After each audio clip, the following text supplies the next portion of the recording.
Bonjour, je demande aux camarades qui s'installent, qui arrivent dans la salle après la pause, de s'installer le moins bruyamment possible afin qu'on puisse écouter l'intervention de Fabrice. Mais avant l'intervention de Fabrice, je tiens à vous demander d'accueillir chaleureusement nos invités du jour, qui sont Mireille Stivala, secrétaire générale de la Fédération Santé et Action Sociale, qui interviendra donc cet après-midi à 14h30, de Françoise Gaine, de la Fédération Santé et Action Sociale également,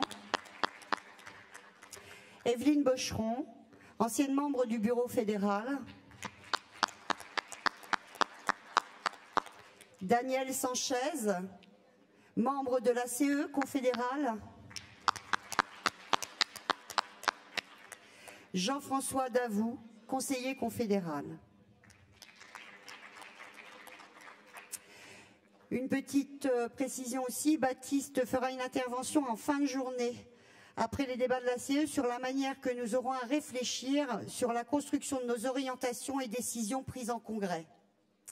Voilà, et une petite annonce pour parfaire le retour. Donc le maire FN de Beaucaire a décidé de débaptiser la rue du 19 mars 1962. L'inauguration aura lieu ce dimanche à 9h30 à grand renfort de bus spécialement affrétés pour l'occasion,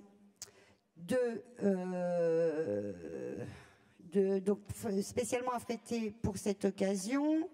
Cet événement sera suivi d'une cérémonie, un rassemblement et des manifestations de désaccord à 9h rue du 19 mars.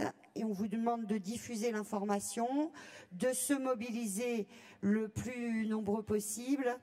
Donc je vous rappelle que les bus qui seront en renfort seront des bus de colonialistes partisans de l'Algérie française. Voilà. Oui, on avait bien compris que ce n'était pas dans ce sens-là. Donc c'est pour ça qu'on demande de diffuser l'information afin qu'on puisse faire une contre-manifestation ce dimanche à 9h. Voilà. Et on laisse la parole tout de suite à Fabrice pour la synthèse de l'atelier 1. Bon. Rebonjour à tous et toutes. En préambule, je tiens à dire que pour ma voix, je n'ai pas anticipé la soirée fraternelle, mais c'est un état grippal qui a du mal à passer, et je remercie les camarades de Poitiers qui, grâce à leur mixture à base de prunes, me permettent de faire cette intervention à cette heure-ci. Mais la dose ne devait pas être suffisante.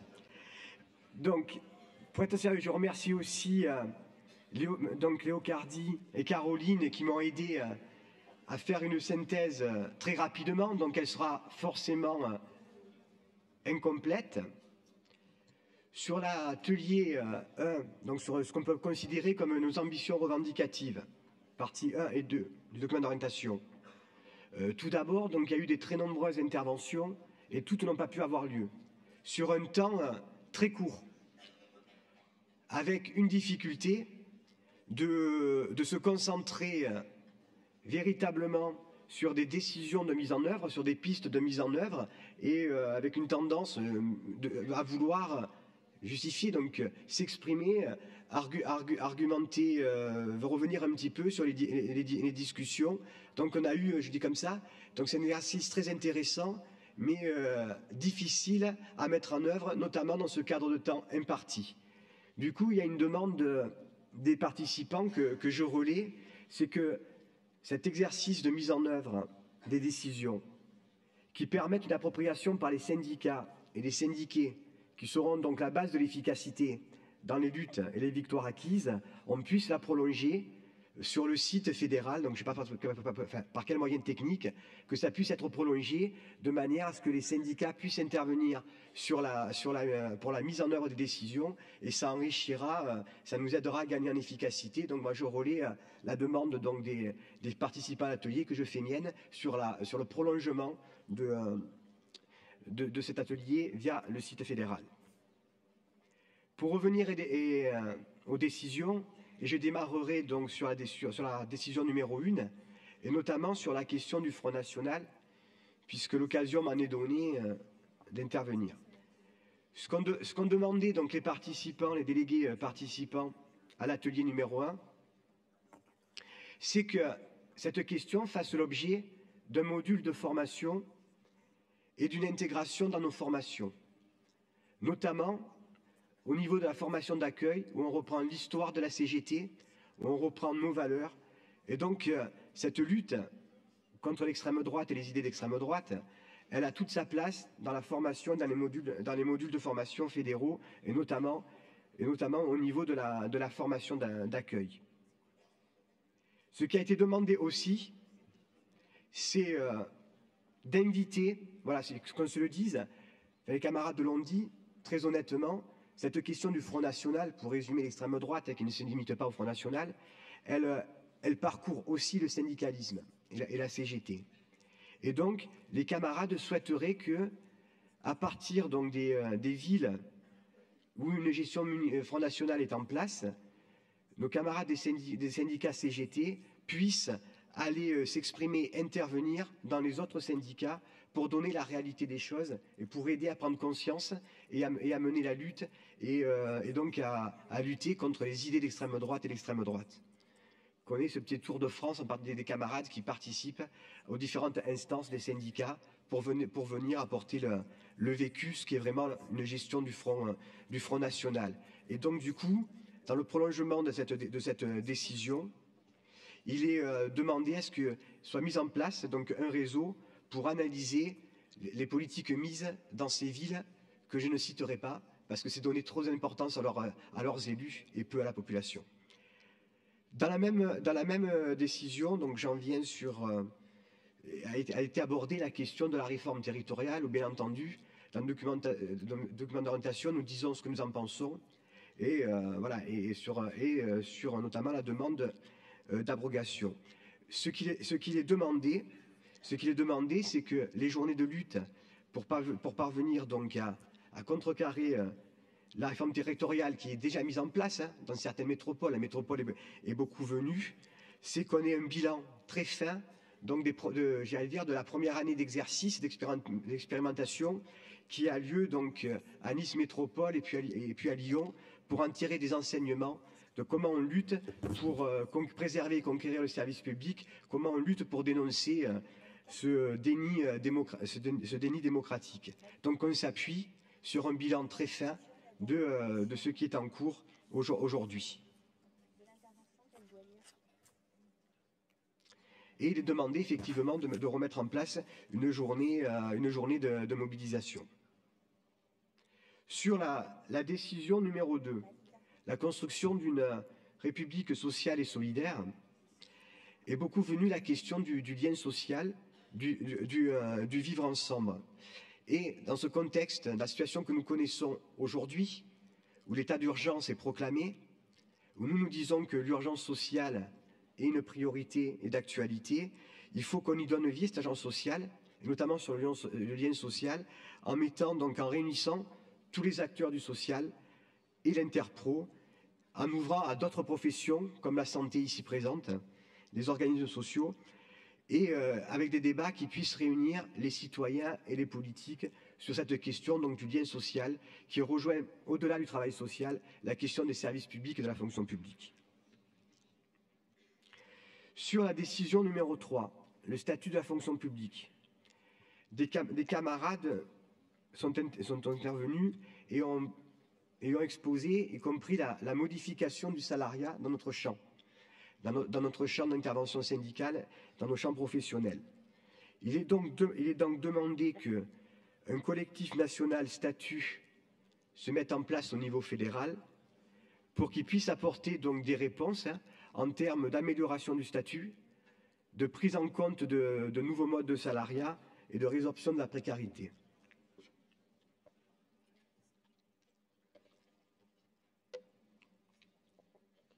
Sur la précarité, justement, il est demandé d'avoir un correspondant par CSD. La mise en place d'une journée d'études fédérale. Il est demandé aussi d'intervenir au niveau des collectivités. Donc j'ai parlé des CSD avec un référent, j'ai parlé donc de la journée d'études fédérale, au niveau des collectivités, qu'elles soient affiliées au centre de gestion ou non, il a été porté le fait de s'appuyer sur les bilans sociaux pour mettre en place des plans de résorption de la précarité dans les collectivités. Et on a eu donc des présentations qui ont été faites, donc des expériences qui ont été citées et argumentées lors du débat sur l'orientation. Donc il est demandé de généraliser pour tous les syndicats cette mise en œuvre dans les collectivités de plans de résorption à partir de l'état vrai, de l'état réel de la situation de l'emploi dans la collectivité ou les collectivités du centre de gestion. Ce qu'ont fait émerger les camarades aussi, c'est que la précarité, ce ne sont pas que les contractuels. Ce sont aussi les temps partiels imposés qui frappent notamment les femmes et qui sont aussi un moyen de lutter pour l'égalité femmes-hommes. Donc, il est demandé d'intégrer dans nos luttes et nos propositions la question des temps partiels imposés pour aller vers le plein temps et de mener de fait les luttes titulaires, contractuelles ensemble pour éviter ce qui se passe aujourd'hui dans le public comme dans le privé, la division du salariat. Voilà, donc c'est tous ensemble que nous avons mené les luttes contre la précarité et pour la résorption de la précarité. Un autre volet qui a été pointé, c'est la question des assistantes maternelles et des assistantes familiales qui, même si elles sont en CDI, sont en précarité car n'ayant pas de statut.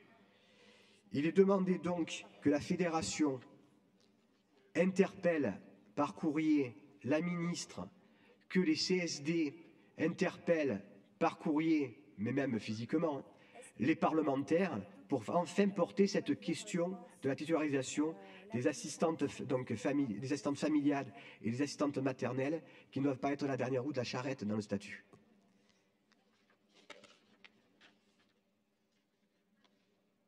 Sur la question, je vais inverser les décisions, c'est la 6, de la réduction de temps de travail, qui est un axe majeur de la CGT au niveau interprofessionnel.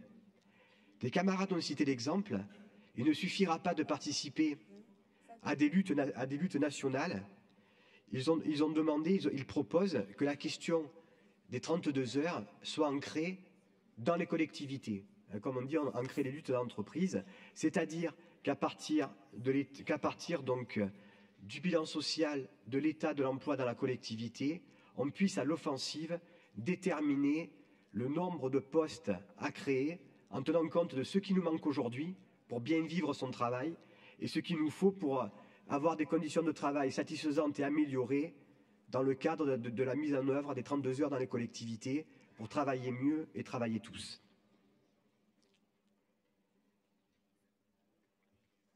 La décision numéro 5, qui a trait à la transformation du travail, aux conditions d'exercice, en fait à la question de la santé au travail.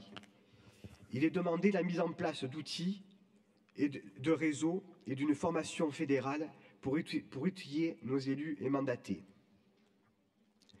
L'expérience a été donnée par la CSD 93 sur la mise en place d'un collectif santé qui se réunit au niveau départemental une fois par mois et la demande là aussi est à la généralisation de ces collectifs avec des échanges par réseau pour la cohérence et la convergence. Concernant donc la décision numéro 6, qui est, si je la résume, donc a trait et relative à la formation professionnelle. On l'a vu sur les interventions, c'est très peu venu. On le voit sur les actions et les luttes. Ça vient peu aussi. Ça apparaît pas comme la priorité des syndicats et des salariés, des agents, qui ont une difficulté à se saisir de la formation professionnelle au service des agents et au service du service public et non pas à la casse du service public et aux externalisations et aux privatisations. Dans l'atelier, donc, cette question est très peu venue. Je pourrais dire qu'elle est même non venue. Elle a été abordée uniquement sous l'angle donc des épreuves au concours qui demandent être revues pour être adaptées à la réalité du travail. Les questions donc 7, je n'ai pas noté. Sur la décision numéro 8, qui portait, je mets des guillemets, vous allez comprendre pourquoi, sur le management. en lien de faire passer les nouvelles organisations de services dans un objectif capitaliste et d'accompagnement du capital. Ce qui est dit, c'est que deux choses. Donc, dans le cadre de la bataille des idées, les mots ont un sens. Et qu'à la CGT, du niveau national, c'est un peu compliqué de parler avec des conversations d'aparté. Donc, ce qui est demandé, c'est qu'au niveau national, à la CGT, comme au niveau local, on n'emploie plus le terme de management, mais par exemple dans les fiches de poste, qu'on parle de responsable de service, donc d'équipe, de pôle, mais qu'on n'emploie plus donc le mot de management qui a un sens aujourd'hui bien précis, une terminologie bien précise. Ce qui est demandé, c'est, on a eu une expérience qui a été faite, donc pour certains doivent la connaître, peut-être même beaucoup, c'est un manuel qui a été fait par Nantes Métropole, si je ne me trompe pas, qui s'appelle le manuel de survie face au management, qui est parti très très vite. Donc il est demandé que ce manuel soit donc repris, y compris donc rediscuté, remis en forme au niveau fédéral pour en faire un outil de tous les syndicats dans les collectivités. Donc pour qu'il soit approprié par les syndicats, ce manuel devienne un outil fédéral sur la question, et je remets les guillemets, du management, qui va donc l'expérience qui a été menée dans cette agglomération, la métropole, bientôt, c'est donc à partir de ce manuel, a pu être mise en œuvre des journées d'études et d'information syndicale où de nombreux cadres sont venus. Qui a été journée d'information syndicale qui s'est fait sous des formes non classiques, là aussi, savoir comment on les fait, avec des supports vidéo et une troupe théâtrale qui a mis en situation et qui a permis de libérer l'expression et la parole de l'encadrement. Donc il y a un travail à faire, y compris sur les élections, par rapport aux élections professionnelles, sur cette catégorie de salariés, pour qu'ils soient là aussi au service donc, du service public, qu'ils soient pleinement vecteurs de lutte et non pas d'accompagnement des politiques managériales mises en œuvre par les collectivités. Sur la décision numéro 10, et notamment concernant la question des salaires, hein, mais au-delà, il est demandé que cette question soit travaillée interprofessionnelle et qu'un tract commun interpro-profession soit mis en œuvre et diffusé. La décision numéro 13 a tourné essentiellement autour de la question donc, des moyens des élus au niveau des instances paritaires, que ce soit les CAP, les CTP, les CHSCT. Il est demandé plusieurs choses, là aussi, la mise en place de plans de formation, plus de moyens pour les élus et mandatés, qui passent, plus de moyens, qui passent par la mise en œuvre donc d'un espace, d'un outil juridique, je ne sais pas comment on peut qualifier puisqu'on est sur les pistes, mis à leur service pour pouvoir mener le mandat. Sans oublier que le mandat se fait aussi à partir des besoins et des revendications des agents. Ça doit s'exercer, non pas là, comme on le voit, avec des décisions qui peuvent être contradictoires, hein, des décisions prises par des élus CGT contradictoires selon les collectivités, mais qu'on ait une cohérence des interventions, une cohérence des convergences, des positionnements pris dans les instances paritaires. Et donc ça demande effectivement un travail au niveau des CSD et des CFR pour qu'on ait une cohérence de ce qui est porté, puisqu'on a un pouvoir, dès aujourd'hui, lorsqu'on est majoritaire, on a un pouvoir d'inscription de sujets, de questionnement, donc d'inscription de propositions, de revendications, et donc il y a nécessité, pour être à l'offensive, de cette cohérence dans les réponses et dans nos demandes. Et enfin, je terminerai par là, c'est dans ce cadre-là, toujours pour finir sur cette décision, c'est la programmation d'une journée nationale des élus et mandatés pour échanger, puisque ce qu'a montré cet atelier, c'est que l'échange est important et c'est que c'est un espace aussi de démocratie et gage d'efficacité.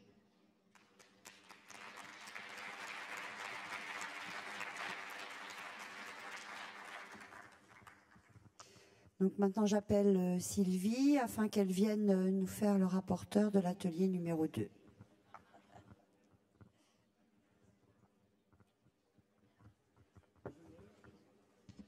Vous noterez que j'ai remis mes lunettes exprès aujourd'hui. Chers camarades, bonjour. L'atelier numéro 2 a été source de grands enrichissements et de propositions. Nous étions limités dans le temps, mais nous sommes néanmoins en retard. Nous vous en adressons toutes nos excuses. Un certain nombre d'écrits complètent donc mon intervention, qui va tâcher de résumer simplement les choses. Alors, la décision numéro 14 sur la syndicalisation. Beaucoup d'interventions sur la nécessité de se structurer et de proposer de la formation dès la syndicalisation des jeunes adhérents, de renforcer les connaissances sur l'Indecosa CGT pour accompagner les jeunes syndiqués. Il y a eu beaucoup d'interventions sur comment on peut syndiquer la jeunesse, faire des propositions de rapprochement sur les lieux de vie des jeunes, c'est-à-dire avec les étudiants, avec les apprentis, et déjà, alors qu'ils sont dans le monde de l'enseignement, pouvoir leur apporter des connaissances sur la CGT.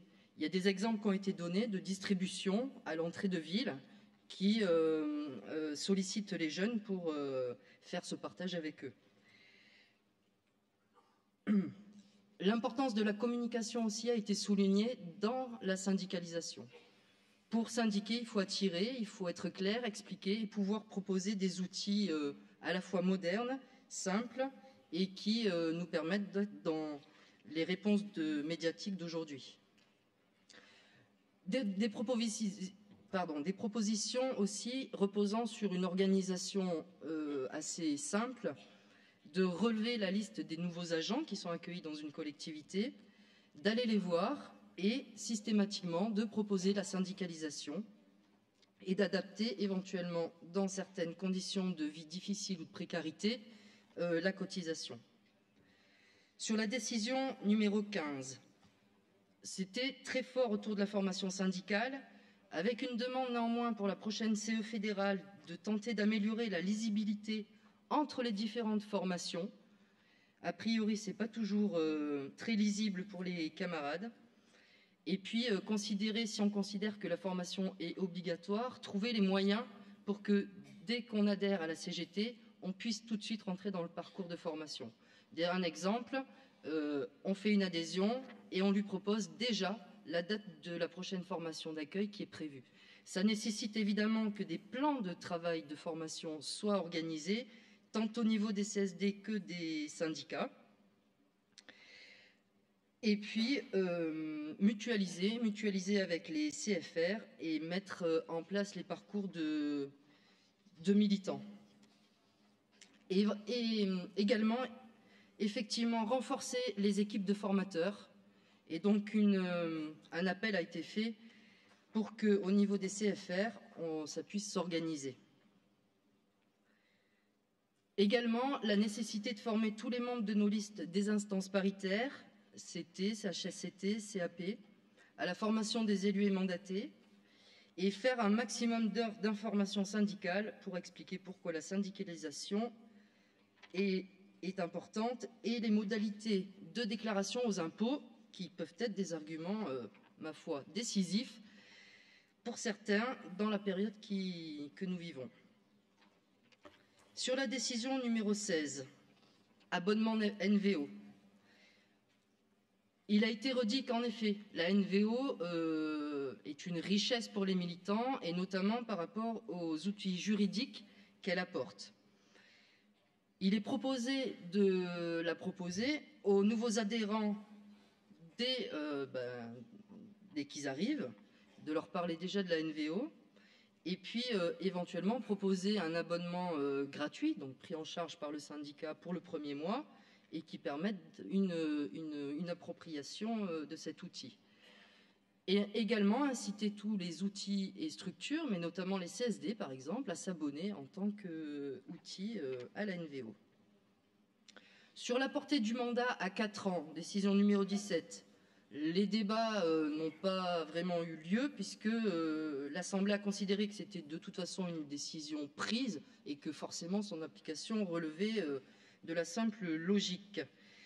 Cependant, quand même, une attention devra être portée sur comment on peut accompagner aussi les syndicats dans le renouvellement de leur direction. Et là aussi, la formation syndicale a tout son rôle à jouer. La décision numéro 18 sur le renforcement des missions du travail interfédéral a été renouvelée l'utilisation des collectifs de services publics, c'est-à-dire qu'aujourd'hui ils sont mis en place, il y en a qui fonctionnent très bien, et puis il y en a d'autres qui ne sont pas suffisamment investis encore, donc ça serait de renforcer cette utilisation des services publics, des collectifs qui sont au niveau des UD en général, et de s'organiser autour de grandes actions, enfin de grands thèmes qui nous traversent évidemment. Alors l'exemple a été donné des EHPAD, mais également autour de la reconnaissance des casques. Effectivement, il faut qu'on arrive à traiter plus particulièrement en interversant, au niveau national, j'entends, comment on traite l'action sociale, l'architecture des carrières et les objectifs d'action et de lutte principalement.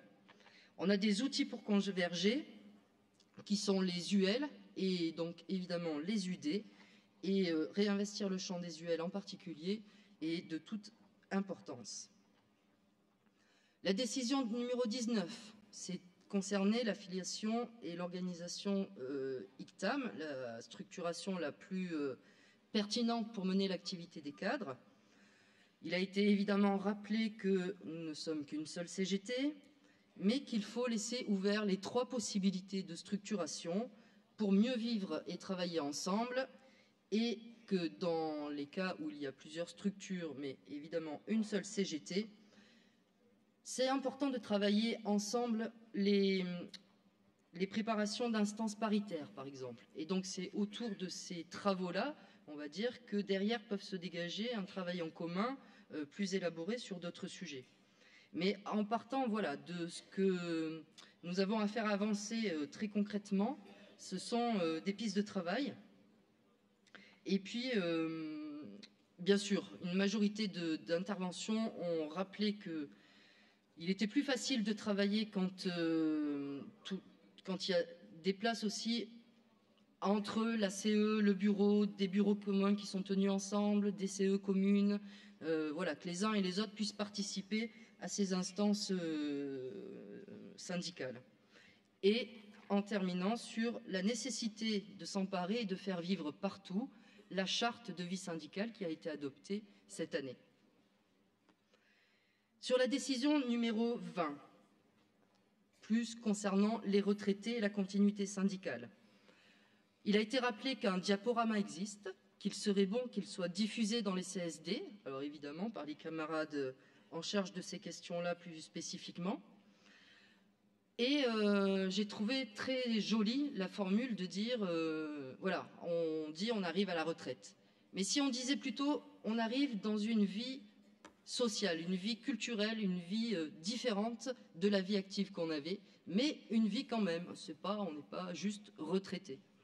Et donc, les propositions ont tourné autour du fait comment on pouvait lier à la fois cette continuité, pas seulement sur la transmission intergénérationnelle que cela peut apporter, évidemment, parce que beaucoup de camarades qui arrivent à la retraite s'investissent du coup beaucoup aussi dans la formation, ils ont envie de transmettre un certain nombre de connaissances, mais également comment motiver à rester dans les sections de retraités autour de sujets plus axés sur la culture et de revendications qui sont très importantes sur l'après-vie active, et c'est-à-dire la vie active dans la culture et l'implication sociale.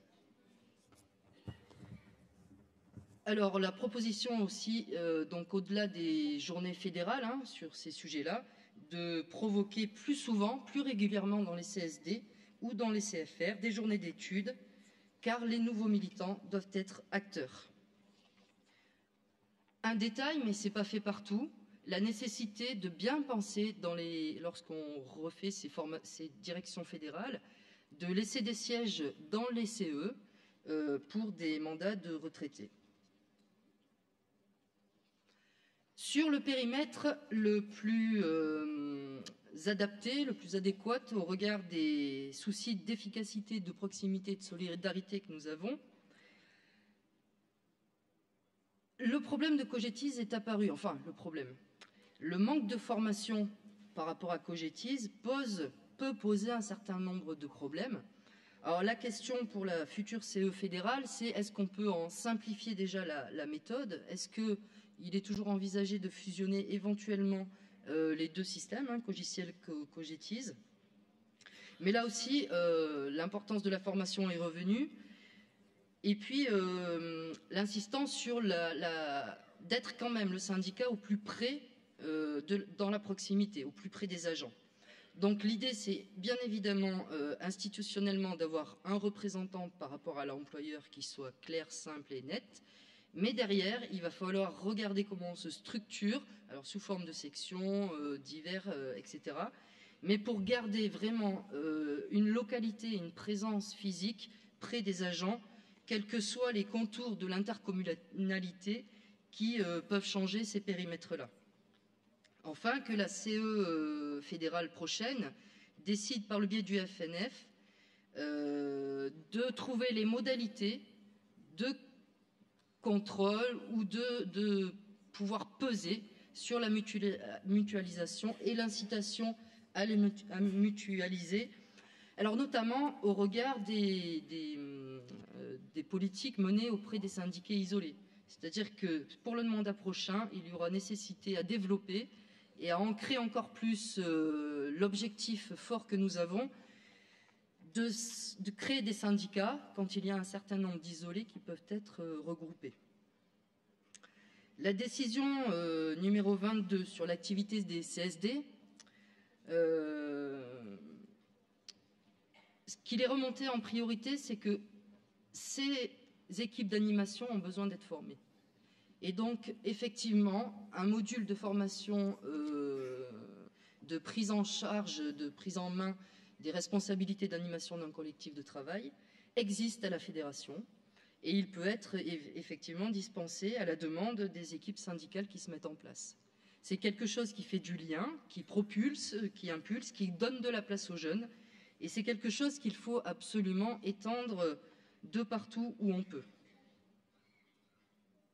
Les moyens financiers sont revenus aussi, avec des propositions sur les mutualisations. On en fera un compte-rendu plus détaillé avec les éléments qui ont été apportés ensuite.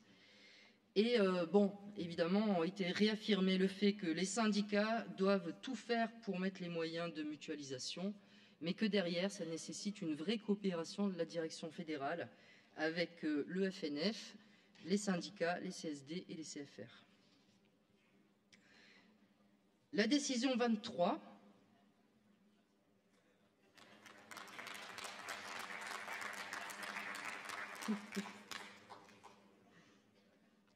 donc sur les périmètres des CFR, pour le coup, je vais le dire comme ça, mais on sent que sur cette question-là, les syndicats présents donc, pour faire des propositions étaient un petit peu moins à l'aise. Et donc, je pense qu'il y a un gros travail à faire pour la prochaine direction fédérale, de regarder attentivement comment on rend plus dans la proximité les CFR.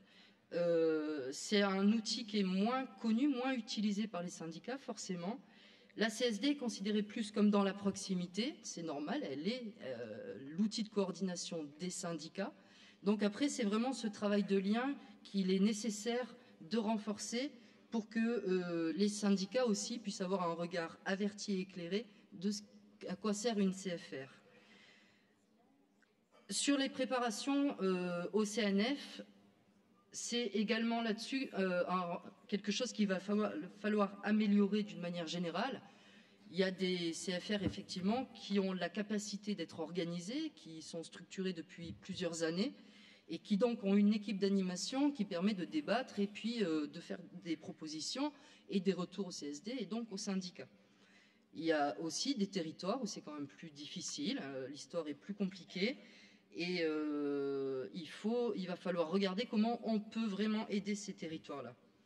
Et un avertissement a été soulevé, un avertissement gentil, pour dire, enfin, faisons attention aussi à qui prend la responsabilité d'une CFR, car dans les CSD, on a vraiment besoin de ce rôle-là, Et il faut essayer d'éviter le cumul des mandats parce que sinon la personne elle est que sur le secrétariat général de son syndicat ou voilà. Et donc ça peut poser des difficultés. Enfin sur le FNF, donc je vous rassure, le débat n'a pas été refait, mais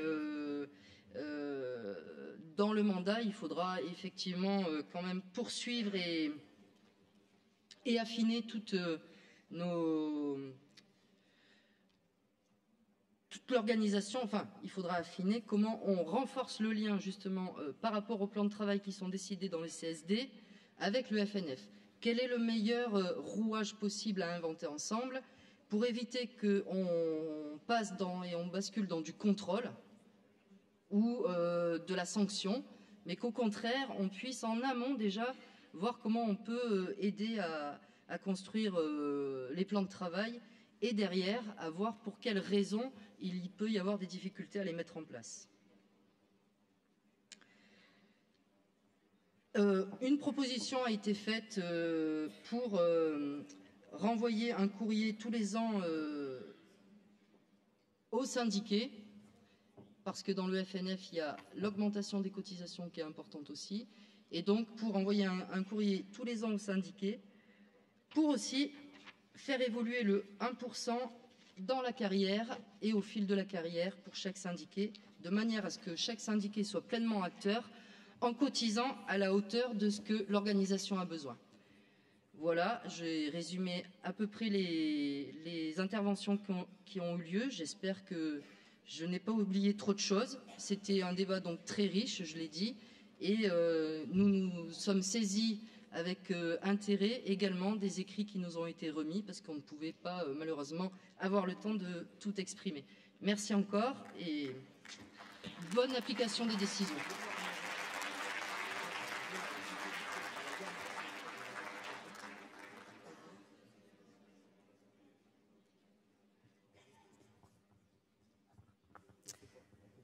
Donc, nous reprenons le cours. Merci Sylvie et merci aux camarades qui ont travaillé donc, sur ces documents. Alors, nous avons l'appel, je ne sais pas où sont les camarades qui doivent nous lire. Donc, elles vont venir au pupitre, c'est Laurence, si je vois bien, pour nous lire l'appel revendicatif sur l'activité revendicative. Et après, donc, vous les aurez à disposition sous format papier pour que les CFR auront l'appel à disposition sur format papier pour distribuer après dans la délégation. Si les CFR ne sont pas là, c'est les délégués qui sont chargés de récupérer les documents. Voilà. Laurence, je te laisse la parole. Ça, c'est drôlement gentil de me laisser la parole. D'abord, avant d'attaquer mon introduction sur cet appel, je tenais à remercier Patrick du fond du cœur de m'avoir confié son gris-gris, parce qu'il se trouve que, je ne sais pas, il y a une mode vestimentaire à Poitiers qui sévit ces derniers jours, et je le lui rendrai, ou pas. Donc un grand merci aux collègues de Poitiers. Donc, bonjour chers camarades. Donc le bureau du Congrès nous a mandaté, Karine, Anne-Marie et moi-même, donc Laurence, pour vous présenter une proposition d'appel. Alors avant toute chose, puisqu'elles ne sont pas mises souvent à l'honneur, mais sachez que nous avons une équipe de petites mains dans les étages de ce bâtiment, et donc on remercie Françoise et son équipe pour sa gentillesse et sa réactivité, enfin leur gentillesse et leur réactivité. Donc sinon, cet appel a pour objectif d'impulser notre activité syndicale dès lundi matin, ne tardons pas, soyons efficaces, en mettant l'accent sur nos priorités revendicatives en lien avec l'actualité sociale qui nous touche déjà et qui nous attend demain ou avant. Donc bien sûr, il est soumis à discussion et au vote. Alors, il était une fois, non je déconne, le Congrès fédéral reprend avec force La déclaration du CCN des 17 et 18 novembre 2015 sur les valeurs de solidarité et de paix, écoutez bien, qui sont celles de la CGT. C'est le combat pour la justice sociale qui fera reculer les guerres, les idées d'extrême droite. Le Congrès de la Fédération des services publics affirme que l'état d'urgence ne peut être une entrave à l'expression citoyenne et syndicale. Il apporte tout son soutien à tous les syndicats victimes de répression judiciaire et policière à l'occasion de manifestations.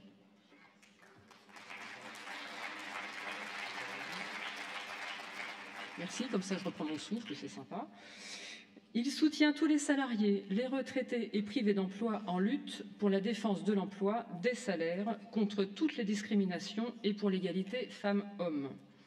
Le Congrès réaffirme aussi sa revendication de supprimer les discriminations de nationalité pour l'accès à la fonction publique.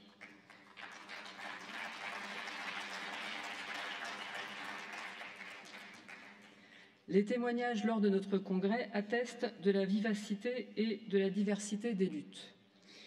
Les syndicats de la Fédération appellent aux initiatives et manifestations prévues le 2 décembre sur tout le territoire en soutien aux 16 salariés d'Air France.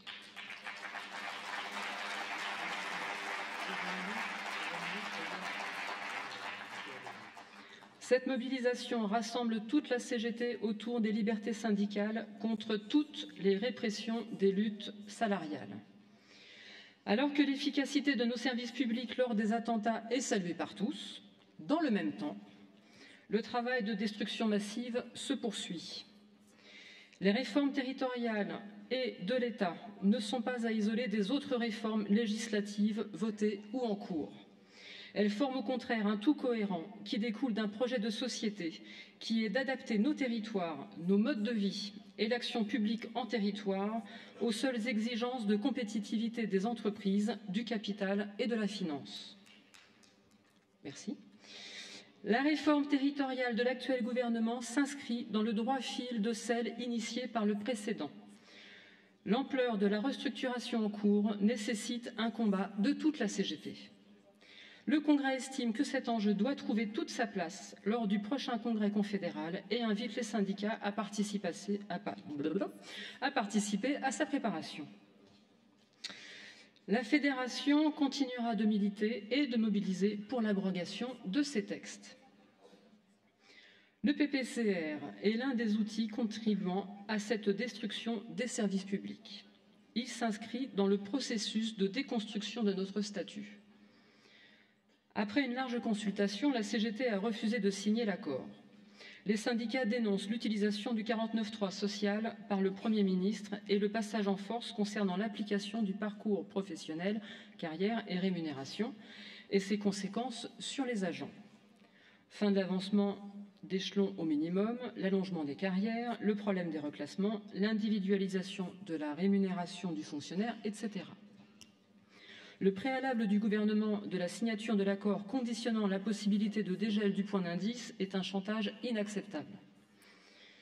Le Congrès invite, dès lundi, prenez note, dès lundi, tous les congressistes à rencontrer les salariés, à les consulter, à les mobiliser en s'appuyant sur la pétition salaire et la consultation confédérale. Point. Nous portons tous ensemble la responsabilité de construire avec eux un mouvement fort de classe et de masse. Notre premier rendez-vous sera au mois de février avec l'objectif de gagner le dégel du point d'indice par les grèves et les manifestations.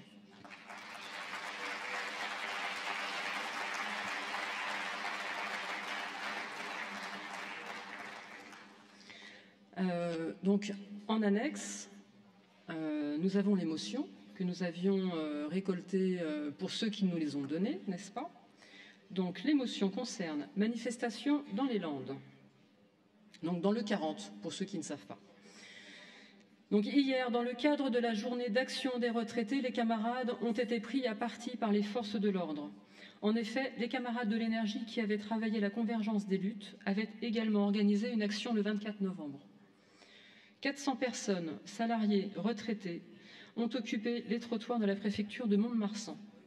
l'UD des Landes avait été contacté par les services de la préfecture pour différer cette initiative sous couvert de l'état d'urgence. Malgré cette information, les salariés de RDF réunis en AG le matin de l'action ont décidé de passer outre pour dénoncer les violences sociales qu'ils subissent au quotidien. Les camarades en responsabilité seront inquiétés très rapidement. Il faut faire entendre la contestation des salariés et s'élever contre la réduction de nos libertés au prétexte de leur sécurité et de l'état d'urgence. Air France. Indigné par la répression qui touche nos camarades d'Air France, le Congrès appelle les syndicats de la Fédération à participer aux rassemblements et manifestations prévus le 2 décembre en soutien aux camarades d'Air France, en particulier devant le tribunal de Bobigny pour la levée de toutes les sanctions. Lutte locale. Vous savez, c'est par catégorie. Les syndicats de la fonction publique territoriale réunis en congrès du 23 au 26 novembre 2015 à Poitiers soutiennent les agents de la ville de Bagne, 13 départements, en grève depuis le 23 novembre contre la privatisation des services de la restauration municipale. Notre congrès exige l'abandon de ce projet de privatisation et de donner tous les moyens à l'ensemble du personnel et des services pour un service public et des conditions de travail de qualité. Merci, ça me fait respirer. Sinon, tout va bien pour vous? Non, je déconne. Les agents de la médiathèque de Lons-le-Saunier, département. Ouais, mais quel numéro? Putain. Ah bah quand même. Donc 39. En lutte pour leurs revendications depuis juin 2015 et sous le coup d'une sanction disciplinaire au motif d'une grève tournante. Enfin, les salariés de la clinique du Pont de Chaume à Montauban. Alors, le numéro complémentaire 82. En grève depuis plus de 35 jours. Les salariés sont en lutte sur leurs conditions de travail, une meilleure prise en charge des patients et l'augmentation des salaires. Ce soutien passe aussi par la solidarité financière aux salariés en grève, évidemment qui ne percevront rien sur le mois de novembre. Vous pouvez adresser vos dons à UD 82, 17 rue Michelet, Maison du Peuple, 82 000 Montauban. Voilà mes camarades. Donc, pour ceux qui veulent rebondir.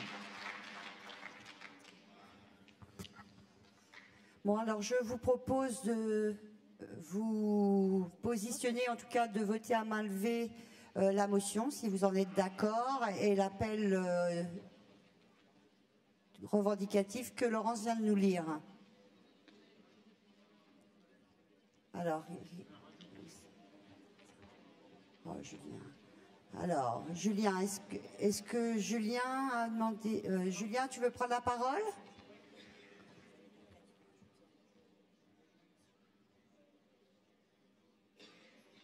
Ok. Alors, je vais quand même vous lire... on a un camarade, Dominique Ligier-Bécard, du département 69, qui demande un ajout à la motion. En soutien à la directrice adjointe de la CAB de Beauvais, victime de harcèlement et de postes dégradés. Donc vous vous positionnerez peut-être sur la motion telle qu'elle était et sur l'ajout qu'on nous demande de faire. Julien, tu veux prendre la parole? On a quelques mots sur la déclaration.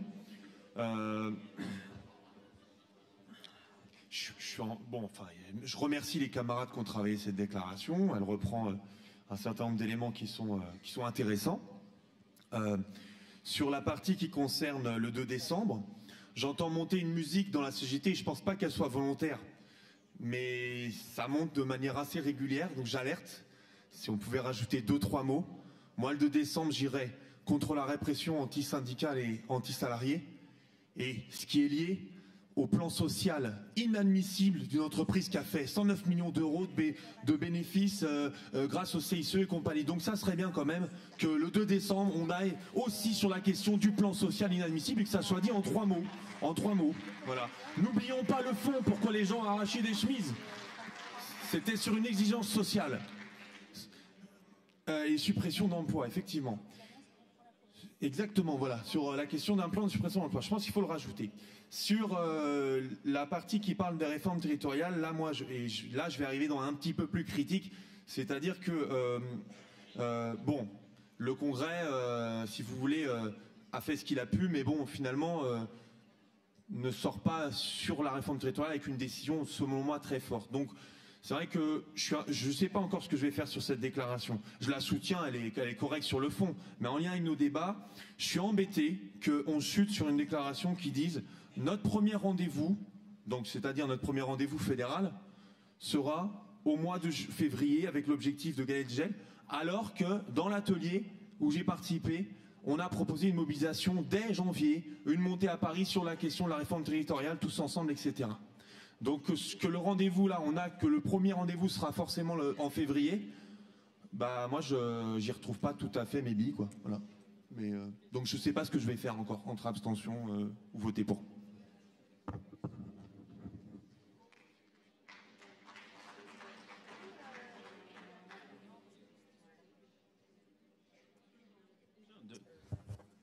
Donc la motion qui nous est proposée sera ajoutée effectivement, sur la motion dans les luttes locales. Voilà. Donc j'ai 3 mots à dire. Ouais. Donc Benjamin de la ville de Paris. Je soutiens ce qui a été dit par le camarade d'avant sur Air France. Je pense qu'on pourrait rajouter le fait que dans le paragraphe, on est pour le retrait du plan social, hein, le retrait des 3000 suppressions d'emplois, parce que derrière, c'est quand même une mesure extrêmement grave. Sur la question de PPCR, je vais redire ce que j'ai déjà dit, mais je pense que ce qui est marqué là est extrêmement correct. Je pense qu'il faudrait juste aller un peu plus loin, être cohérent avec nous-mêmes, et donc expliquer qu'on n'ira pas dans les groupes de travail pour mettre en place PPCR. On n'aidera pas le gouvernement à disloquer notre statut. Je crois que ça devrait être dans la résolution. On n'est pas pour le dialogue social, on n'est pas des partenaires sociaux de ce gouvernement-là. Oui, une petite réserve sur effectivement la date de mobilisation. Il me semblait qu'on avait plutôt évoqué janvier, et puis surtout dès demain, effectivement, aller réunir les salariés partout, dans tous les services concernés par les fusions notamment. Merci.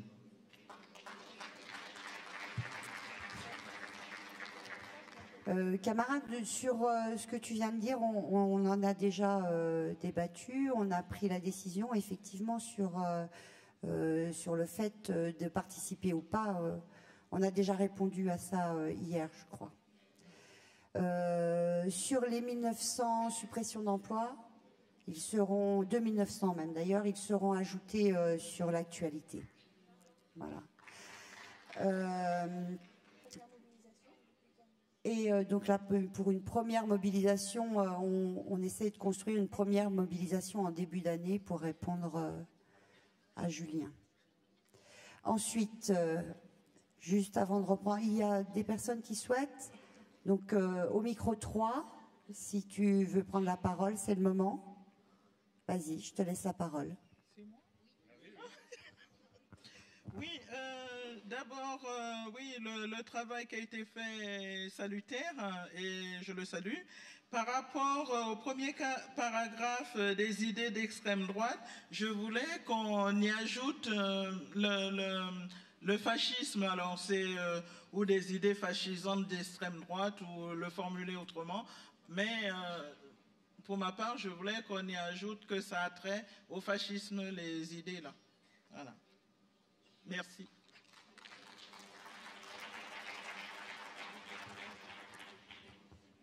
On prend note, camarades, on regarde ce qu'on peut faire pour ajouter. Un peu d'attendance, puisque personne n'est au micro. Vas-y, interviens, puisqu'on a une intervention. Oui, moi je suis d'accord avec cette motion, sauf qu'on ne parle pas des niveaux de pension des retraités. C'est quand même pas négligeable. Mais c'est pas le propos exact que je veux venir. Vous parlez de Air France. Alors moi je vais parler du département de la Charente-Maritime parce que j'y vis quand même. Et en Charente-Maritime, il y a un PSE qui a été signé, à savoir à Delphi, où il y a quand même 360 salariés qui vont être liquidés entre octobre et juin 2016. Ça, c'est une chose. Il y a deux autres entreprises, qu'il s'agit de Wesper et de Syntronic, qui sont en cours de jugement. Alors, pour l'instant, les jugements n'ont pas été portés à connaissance, mais je suis plutôt pessimiste pour le jugement. Alors, c'est bien de parler d'Air France, je suis d'accord avec d'en parler, mais malheureusement, c'est pas le seul endroit où il y a des problèmes de licenciement et de salariés qui sont, et là je parle pas au nom des retraités, je parle au nom de tous les syndiqués qui sont menacés par ces plans sociaux qui vont à foison. Alors, être solidaire, oui, il n'y a pas de problème dans ma conscience, ni je pense dans celle des autres participants d'ici, mais il faut être un peu plus large quand même, parce que la CGT, normalement, elle souhaite à s'élargir. Alors faisons-le en pensant à ceux qui sont en difficulté. Merci. Laurence va reprendre la parole, elle va vous faire une précision sur l'appel.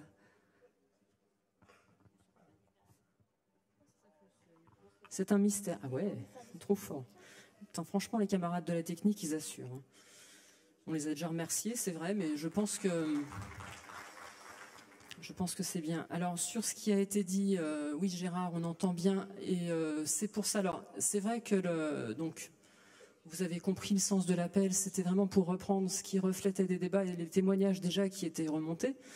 Pour autant, on sait que sur l'ensemble du territoire de France et d'outre-mer, ça bouge dans tous les sens, et c'est pour ça qu'on n'avait pas souhaité cibler une entreprise en particulier dans le soutien des luttes. C'est pour ça qu'on avait mis en termes génériques il soutient tous les salariés, les retraités et privés d'emploi en lutte pour la défense de l'emploi, des salaires, contre toutes les discriminations et pour l'égalité femmes-hommes.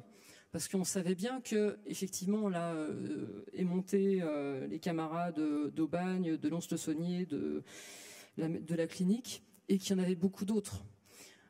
Ensuite, c'est vrai que le rassemblement du 2 décembre, il concerne bien, enfin, il est parti du conflit sur Air France, mais il concerne aussi les attaques aux libertés syndicales qu'on subit depuis un certain nombre de mois, voire plus.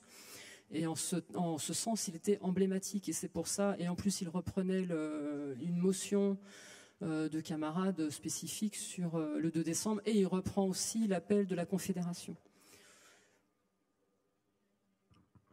Oui, peut-être ajouter aussi sur les demandes qui ont été faites d'expression qui aillent au-delà sur la participation ou non à des négociations. Revenons peut-être à l'objectif de cet appel, c'est que c'est un appel qui émane du Congrès, qui va nous servir bien entendu ensuite de fil conducteur pour aller à la rencontre des salariés, pour préparer à partir de lundi jusqu'au 2 décembre. On est bien d'accord qu'on ne dort pas à partir de lundi et se réveiller le 2 décembre.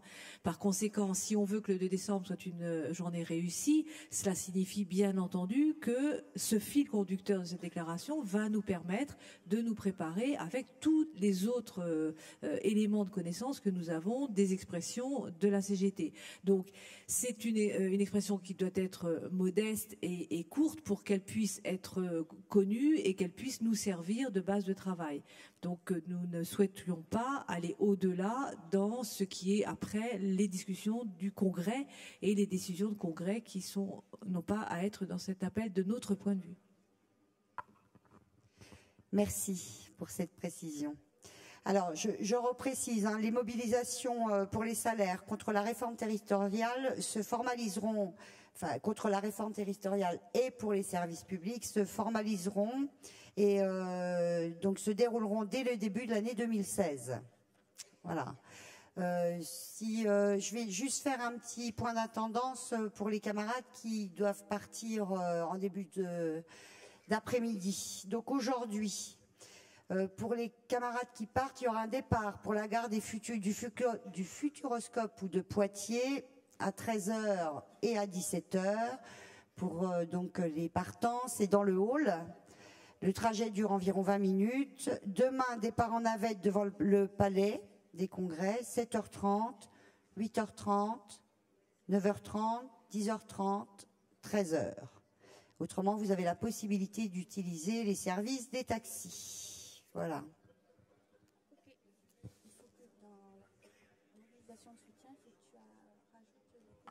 Alors, oui, alors au micro 2, tu peux intervenir. Oui, merci. C'est par rapport à la motion que nous avons déposée peut-être un peu tard, mais concernant la directrice adjointe de l'école de musique et de danse de Beauvais, qui est en souffrance depuis 2007. Elle a été mise au placard, il y a eu des actions, il y a eu des tribunaux, on a fini par gagner. Elle a repris son poste et elle a été de nouveau mise au placard et aujourd'hui elle est harcelée de nouveau. Donc depuis 2007, la collègue est un peu fatiguée. Donc je voulais que cette motion soit votée parce que c'est important pour nous. Je tiens aussi à remercier Baptiste Talbot qui nous a apporté beaucoup d'aide dans ce problème. Et donc je vous remercie de bien vouloir voter cette motion.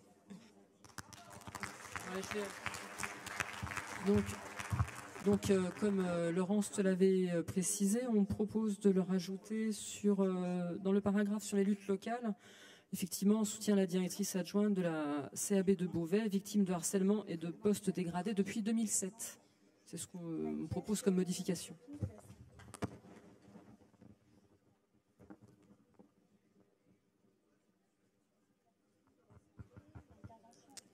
Bon, merci. Donc, je confirme, hein, on a bien pris en compte et ça va bien être ajouté sur la camarade. Donc, voilà. Donc, plus personne au micro. On va passer au vote sur la motion avec les ajouts qu'on vous a proposés et sur l'appel. Donc, vote à main levée, hein, avec les petits cartons comme d'habitude. Les ajouts sont pris en compte. Hein. Alors, on rappelle, sur l'actualité, il y a les 2900 suppressions d'emplois. Sur la motion, on ajoute la camarade qui est harcelée dans la lutte locale à Beauvais. Et on avait un deuxième ajout. C'est Laurence qui l'a. Donc. Et puis dès janvier pour la mobilisation. Voilà. Donc, est-ce que sur ce format-là, ça vous convient? On peut passer au vote. Qui s'abstient? Qui est contre? Qui est pour?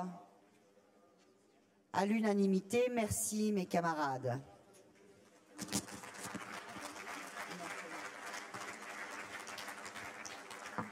Donc, écoutez, on est juste dans le timing. Donc on va prendre la pause repas. Je vous rappelle qu'il y a une table ronde sur CHSCT, enfin avec les partenaires mutuels où les repas peuvent être pris pour les personnes inscrites. C'est le moment peut-être d'y aller et de s'installer et de revenir après.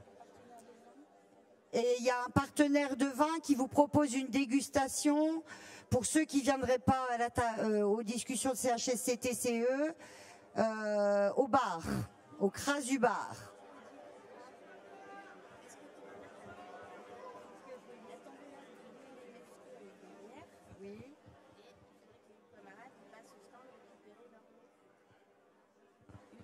Alors, aussi encore une petite information, la tombola de l'UNMFT a eu lieu hier, donc les camarades peuvent aller chercher leur lot au stand.